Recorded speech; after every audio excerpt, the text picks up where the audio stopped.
Primer tema planteado para el día de hoy. A la Asamblea Nacional no le alcanzaron los votos para despenalizar el aborto en casos de violación. De 70 votos que se necesitaron para cambiar la norma, apenas hubo 65 a favor y 59 en contra. En la jornada de votación del paquete de reformas al Código Orgánico Integral Penal, el Parlamento legalizó el uso del cannabis o marihuana para fines terapéuticos. En Ecuador seguirá penalizado el aborto por casos de violación. En la Asamblea no alcanzaron los votos para reformar esta norma del Código Orgánico Integral Penal. De 70 votos requeridos, apenas hubo 65. 59 asambleístas votaron en contra y 6 se abstuvieron. Acá se empezó discutiendo qué dicen los líderes, los de ahora y los de ayer, y jamás se detuvo a pensar y analizar la realidad de las víctimas. Con esto, la Asamblea se aleja precisamente de miles de mujeres. Quienes votaron en contra del cambio de esta norma enfatizaron que en ningún momento se han alejado de proteger o de legislar en favor de la mujer.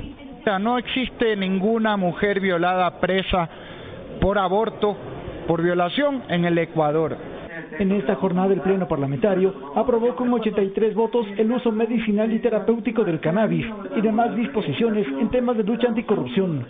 También el tema del comiso sin sentencia se establece claramente que se podrá producir cuando el investigado no concurra al menos a 2 audiencias consecutivas o se fugue, es decir, no dé cara a la justicia. A los delincuentes que sean detenidos en flagrancia, por ejemplo, a partir de ahora, se podrá exhibir su rostro públicamente. Pero creo que también lleva a ser ejemplarizadora.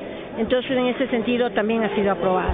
En esta jornada de reformas del Código Orgánico Integral Penal, hubo intentos de agresiones entre los grupos a favor y en contra de la despenalización del aborto por casos de violación. Javier Ceballos, Medios Públicos. Son las 7 de la mañana con 3 minutos. Nuestra invitada para hablar de este tema es Andrea Vera del colectivo Ninaguarmi, que pues estuvo también en esta lucha por conseguir la despenalización del aborto por violación, pero no pasó, no sucedió en la Asamblea Nacional, a pesar de que ya se había manifestado anteriormente de que sí se contaba con los votos. ¿Qué fue lo que sucedió? Bienvenida. Hola, buenos días. Bueno, el día de ayer en la Asamblea Nacional nos quedaron debiendo los señores asambleístas. 65 personas le dijeron a las mujeres ecuatorianas que sí, 59 le dijeron que no, 7 se abstuvieron y 6 estuvieron ausentes.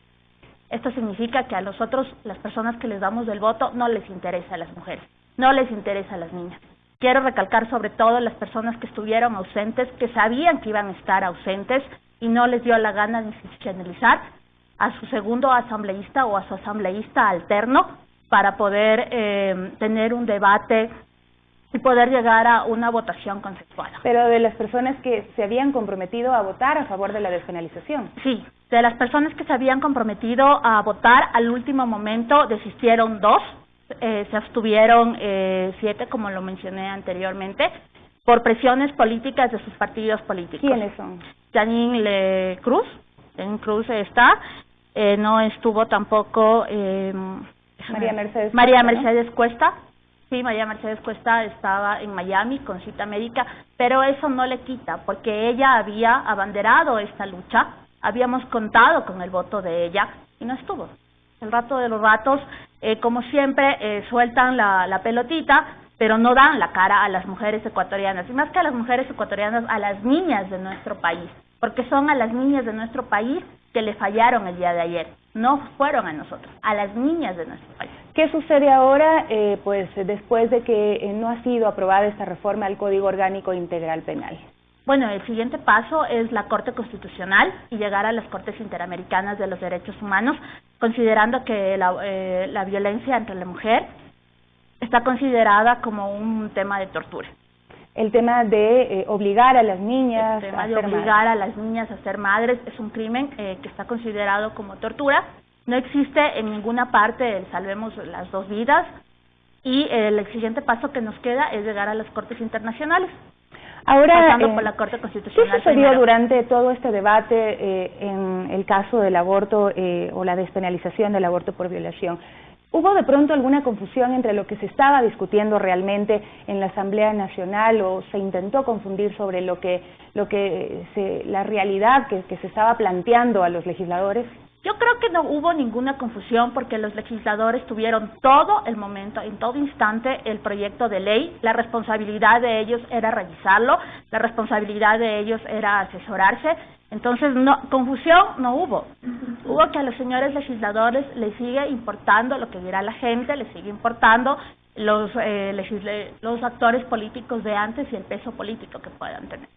Ahora, sí es importante destacar qué es lo que se estaba discutiendo en realidad, ¿no? Porque mucho se habló de que se estaba a favor del aborto y creo que en realidad en nuestro país como tal no es que se estaba discutiendo estar a favor del aborto. La pregunta era si sancionar o no a una mujer violada o a una niña violada, tomando en cuenta las cifras, ya que 7 niñas diariamente están dando a luz pues los hijos de los violadores, de las personas que las agredieron. Sí, exactamente, esa era la pregunta que se les hizo y en todo momento, pues en redes sociales, tanto grupos pro vida, siempre estuvieron activos diciéndonos que nosotras queríamos ser aborteras, que queríamos obligar a nuestras niñas de nuestro país a parir y no es así, señores. Nosotros lo que queríamos es que las niñas de nuestro país no sean criminalizadas por abortar, no tengamos que ir presas y pasar un tema de fiscalización, un tema de estar en una fiscalía por querer decidir en nuestros cuerpos, porque son nuestros cuerpos y son los cuerpos de nuestras niñas.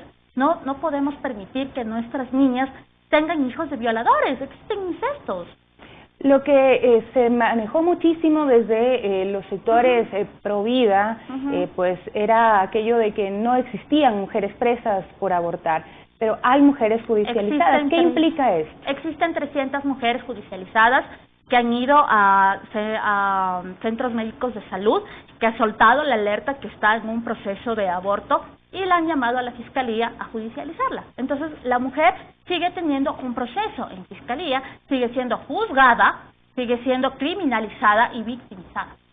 ¿Cuál es la realidad de las niñas? Sí es importante que se siga debatiendo este tema. ¿Ustedes van a parar de hablar de este tema, hablar de la violación, de lo que implica pues que las niñas sean madres en el país? No vamos a parar de hablar. Estamos convocados hoy a las 8:45 para una rueda de prensa igual en la Asamblea Nacional y el viernes nos autoconvocamos todos los colectivos para una marcha en la Avenida Patria 10 de agosto. Pero sí es importante saber qué les pasa a las niñas cuando son violadas y llegan a ser obligadas a ser madres.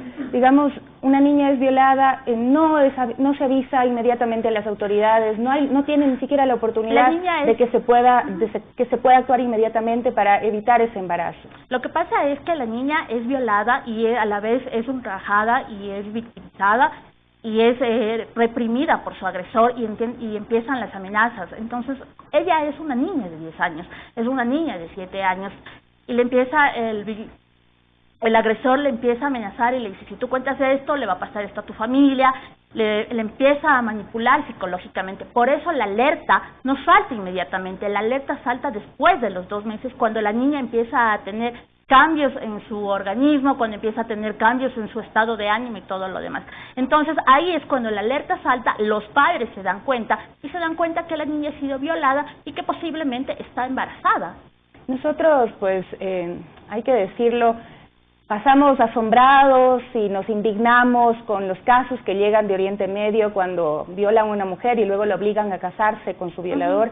Pues aquí estamos obligando a las niñas a ser madres de los hijos de los violadores, de las personas que los agredieron.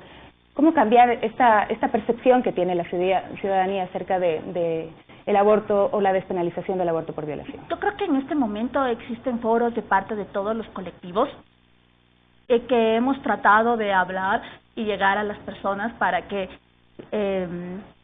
sepan en verdad lo que está pasando, pero muy independientemente de eso están las personas que elegimos. Si bien es duda, se vienen años electorales y tenemos que saber elegir, tenemos que saber votar pensando. No podemos seguir teniendo la clase de asambleístas que tenemos. Perdón que les diga, son una vergüenza de asambleístas que no les interesan las mujeres. Simplemente les interesan sus votos y ganar el sueldo que están ahí.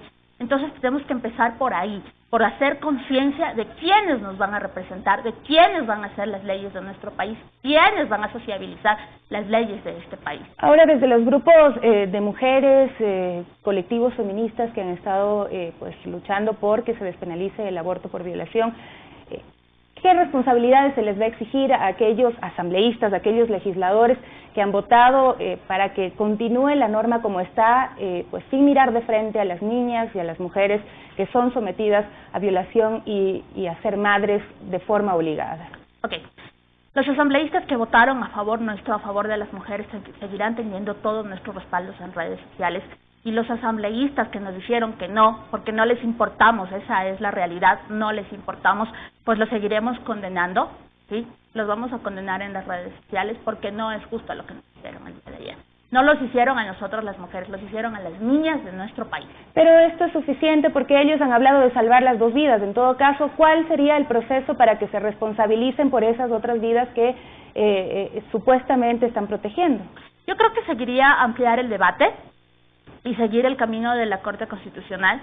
Sí queremos exigir que si existe algún tipo de pena, qué es lo que pasó, por qué no se pueden seguir ausentando del debate, no se pueden seguir ausentando de la asamblea. ¿Para qué entonces les pagamos el sueldo? Esa es la realidad. No les interesa a las mujeres, pero sí les interesa cobrar el sueldo. Ahora, de lo que se estaba debatiendo, lo que se estaba aprobando la figura, pues se hablaba de la despenalización del aborto en casos de violación y hubo muchos reparos de estos sectores también en torno al hecho de que la paciente no tenga, digamos, que comprobar, sino simplemente afirmar que ha sido violada. Sí. ¿Por qué se trabajó así esta normativa, esta reforma? Yo creo que en la sociabilización se trabajó así, porque tú llegas, el momento que llegas a decir que has sido violada, tienes que pasar por un proceso judicial, por una cámara de jueces, y eso de por sí es una tortura, porque le vuelven a preguntar a la niña, y la niña vuelve a recaer en sus estados de ánimo emocionales. Entonces, esto hace que a veces la niña, con tanta presión que tenga, intente suicidarse. Los procesos son muy largos y a veces, Exacto. y bueno, hay impunidad en nuestro país. Sí, el proceso sigue siendo largo, a los violadores no se les seguirán castigando, sin embargo a nosotros las mujeres se nos seguirán criminalizando por ser mujeres y por querer tener nuestro derecho a decidir.